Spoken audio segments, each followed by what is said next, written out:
Welcome back, everybody, to Z's Political Couch, where we slice through the spin and serve the truth raw. In today's explosive debate, we got the final episode between Bassem Youssef and the unapologetical truth teller takes on Don Lemon, who struggles to justify his stance on Israel's policies. We'll break down the fury exchange, call out the contradictions, and see how Youssef dismantles Lemon's attempts to play devil's advocate. Spoiler alert, this isn't a debate, this is a masterclass in shutting down double standards. Let's dive in. You really believe that the U.S. is supporting apartheid? Are you saying what Israel is doing is akin to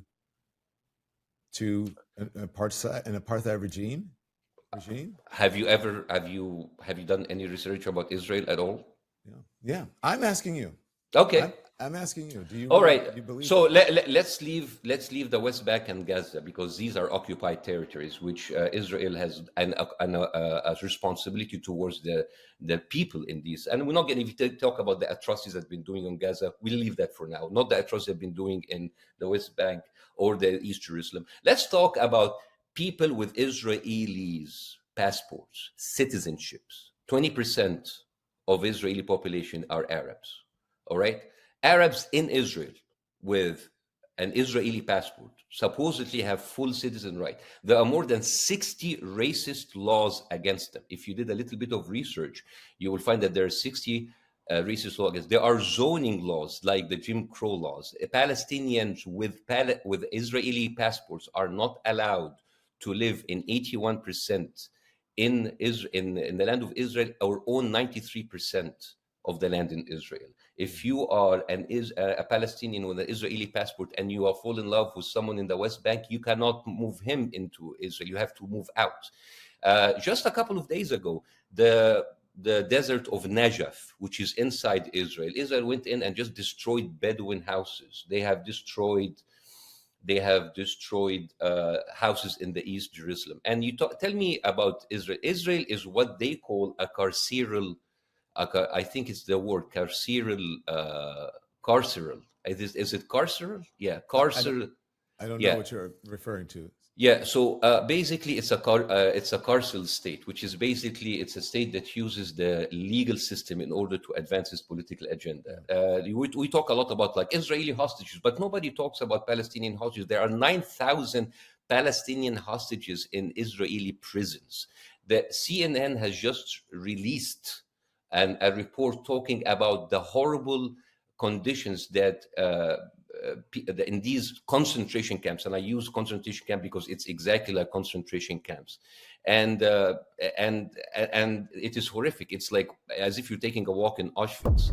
Okay, hold up. Jim Crow laws in 2024? Think about that. Bassem isn't just throwing around buzzwords here. He's laying out the cold, uncomfortable truth about laws that blatantly segregate an entire group of people. Now imagine being a citizen, holding a passport, and still being legally restricted from living on most of your country's land. This isn't democracy. This is an apartheid 101. And if you're feeling uncomfortable about hearing this, good, you should be, because staying silent while this happens is part of the problem. Let's dive back into seeing just how deep this rabbit hole goes. And it's kind of like it's in CNN, so maybe someone like, I don't know, Jake Tapper, your previous colleague, can take a note from that, because for the last 6 months, all he's been doing is just like bringing people with questionable testimonies to advance the rape hoax that was proved to be like lies time after time after time again, including someone like Chris Cohen, who changed his testimony 5 times until he found his way to Jake Tapper on 4th of January. Yeah, we can.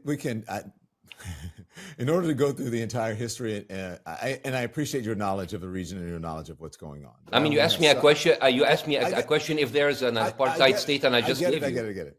I do, and I want to know. But I in the time that I have with you, I want to find out. I want to ask you about a number of different things. Okay, go ahead.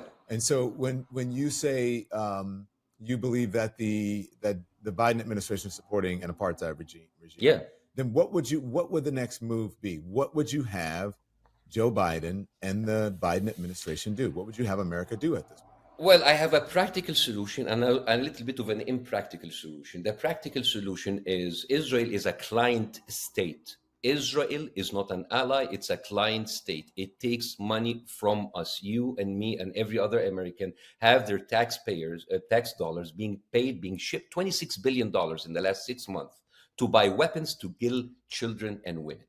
That has to stop. And the thing is, it's a phone call. They can just. But here's the thing. That's the the right thing to do. That practical thing to do will not happen. And I'll tell you why. And let me tell you a personal story, because this is very important to me. This is very important to me, my friend. I came to this country. I came to this country as a new citizen. I mean, this is new to me. This is all new to me. And I became a citizen in this country. And so maybe I'm asking you to guide me. And everybody knows where I come from, the third world countries.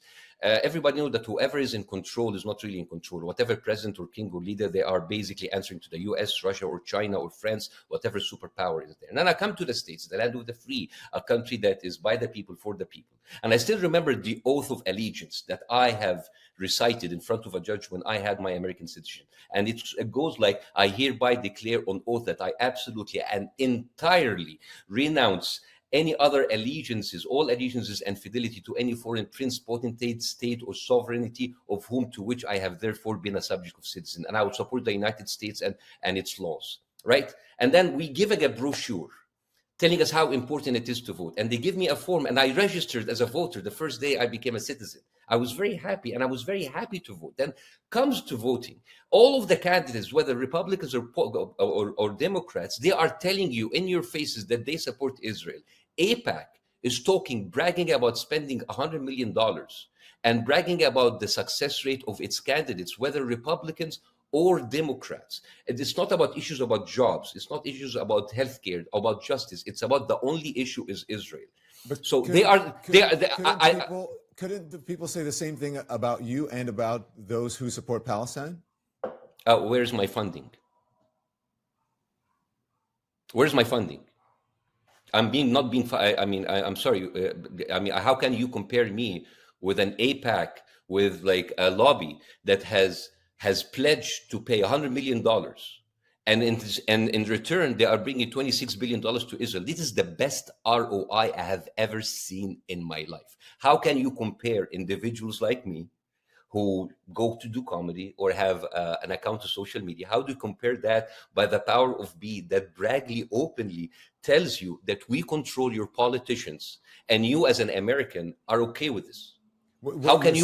How can you be okay with this as an American? Because I'm new to this. Are you guys used to that? Are you used to that kind of humiliation? Listen, what I'm responding to you is you saying when you took your pledge, you said you had to pledge allegiance to America and renounce allegiance to any other country. Yes. And so that is where my question lies. Okay. How is my allegiance? Where is in any of what I just said right now can be considered an allegiance to a foreign country? I am an American citizen, and I don't want my taxpayers' money be sent to a country that has been violating international laws. I have not mentioned anything. I'm talking about Palestinians. I don't think I have allegiance to Hamas or the West Bank or Gaza, because that would be stupid, right? So basically, where is my allegiance? My allegiance is the United States. On the other side, the American politicians are openly wearing IDF uniforms in Congress, like Brian Mast, and they are bragging about taking money from Israel and sending money back to Israel, while me and you paying the tax dollar money in order to finance that. Again, can you repeat? Can you just let me know where would whatever I just said right now shows that I have allegiance to any other country? Where? Bassem, I'm asking you a question because No, you just asked me, and I'm just clarifying. You said the same could be said about you. Yeah. Where's my double where's my double loyalty? Well, if folks when sending in aid and giving money to help the people in Gaza, some of that money would possibly go to help Hamas. That's what they believe. Some of those supplies may go to actually help Hamas. I think what the American people believe. Again, this is not my belief, but I think what but I'm sorry, you said some of the money, like the flour, the flour massacre, that people were killed as they were collecting the flour. That is the kind of money that Hamas was taking. If you'll let me get in. Okay. What American people will say is that there's no Hamas on the other side. There's no Hamas comparison in Israel. Interesting. So let's talk about Hamas. How did Hamas originate? And I'm sorry. And can I just like a pop quiz? 2019. Who said this? In order to prevent the establishment of a Netanyahu. Palestinian state. Yeah, Netanyahu. So Netanyahu, basically, he was caught on tape many times bragging about sending money to Hamas. So every time you tell me Hamas, I will tell you Netanyahu. So can we just like enough of that, because I'm really sick and tired of like the same conversation again. The conversation heats up when Bassem exposes a jaw-dropping contradiction. Every time you tell me Hamas, I will tell you Netanyahu. He recounts how Netanyahu openly bragged about financing Hamas to prevent the Palestinian state. Translation: Hamas, the supposed enemy, was cultivated by Israelis' leadership. And when Leman tries to pull the classic "I'm just playing the devil's advocate" line, Bassem shuts him down with a devastating callback. Didn't you say you're done being a devil's advocate and want to be a journalist? So be one. Stand up for the facts. That's the moment Leman's credibility tanks. He stammers, shifts topics, and does everything but answer the core issue. Why does America bankroll a state that denies millions their basic human rights? Remember, when they say it's complicated, what that really means is we don't want to lose funding for our agenda. Let's call it what it is: political cowardice. You guys are talking about Hamas, and Hamas has been bolstered and being financed under the eyes and nose of Netanyahu. So I don't even know what kind of conversation we're having. I don't know if listen, Bassem. I don't know if it's just a language thing where, because you keep asking me, I'm asking questions. I'm not saying that I believe anything, but I have to ask you questions. So I don't represent America in this conversation. I don't represent Israel in this conversation. I don't represent Palestine in this conversation. I represent a journalist who's asking questions. And because there's no one who is an Israeli here or is a Jewish on this side, I'm simply playing devil's advocate to you.